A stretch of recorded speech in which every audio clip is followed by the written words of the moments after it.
นายอภิสิทธิ์เวชชาชีวะอดีตนายกรัฐมนตรีได้ให้สัมภาษณ์ถึงสถานการณ์การชุมนุมทางการเมืองในประเทศไทยกับสำนักข่าว CNN นะคะโดยมีหลายคำถามที่หลายคนมองว่าเป็นคำถามแทงใจดำบทสัมภาษณ์ดังกล่าวเป็นอย่างไรติดตามจากคลิปสัมภาษณ์ฉบับเต็มของ CNN ค่ะ I think the issue at the moment is the cause of the protesters is against a government that has tried to push through an amnesty bill that would grant amnesty to a corrupt former Prime Minister, the brother of the current Prime Minister.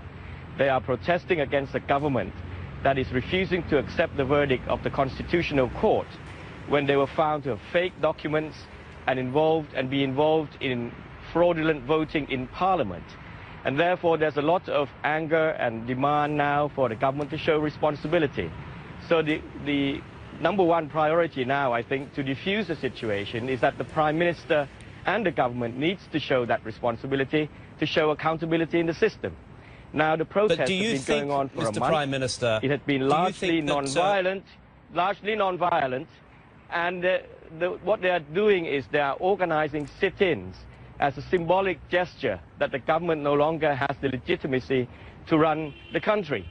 The violence that erupted during the weekend resulted from government supporters being mobilized and instigated by members of this government and actually caused losses for the first time.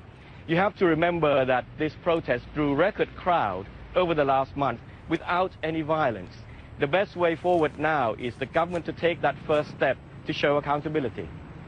Okay, but what is happening on the streets is clearly that the opposition, the leaders of the protests are calling for action to take over government buildings. What I want to say to you, or what I want to put to you, is this any way for a democracy to be acting, to basically call for the standing down of a democratically elected government to be replaced by an unelected People's Committee?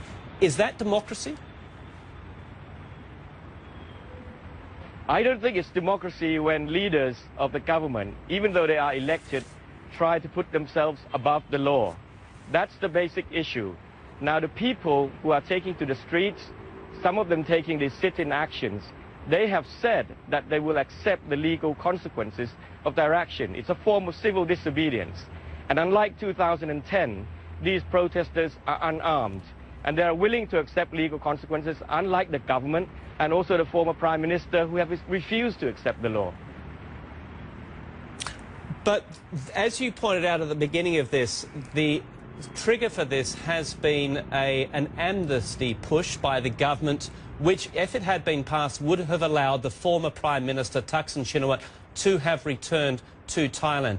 That bill was rejected by the Senate. So that process means that the issue of Thaksin returning is now no longer on the table, correct? So why do you need to still have protesters on the streets?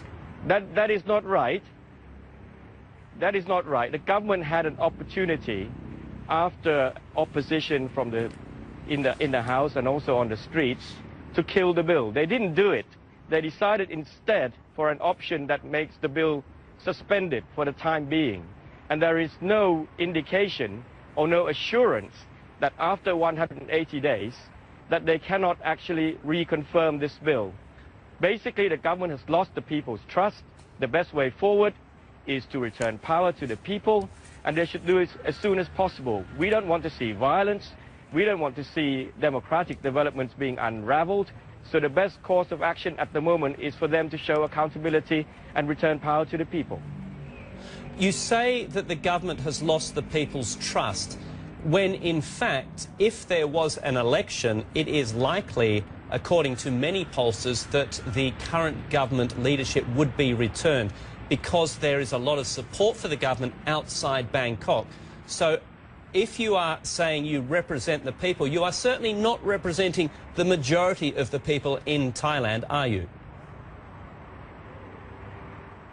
As a matter of fact, the last poll that was taken, we were actually ahead, but that's beside the issue. I think the issue now is that in any good or in any well-functioning democracy, leaders need to show accountability. And if they are so sure about winning elections, why don't they return power to the people? and you would happily welcome an election at any time. I think it's the first step towards trying to solve the country's problem now. The longer the standoff continues, the bigger the risk, because clearly government supporters have been mobilized. With the losses we've seen over the weekend has been the result of government supporters coming in with arms, which in the end caused violence. And now we are also seeing people who are infiltrating into the protest areas and are trying to cause violence. We've seen pictures of police actually firing at protesters despite their denial. We've seen pictures of police using what could even be chemicals against protesters.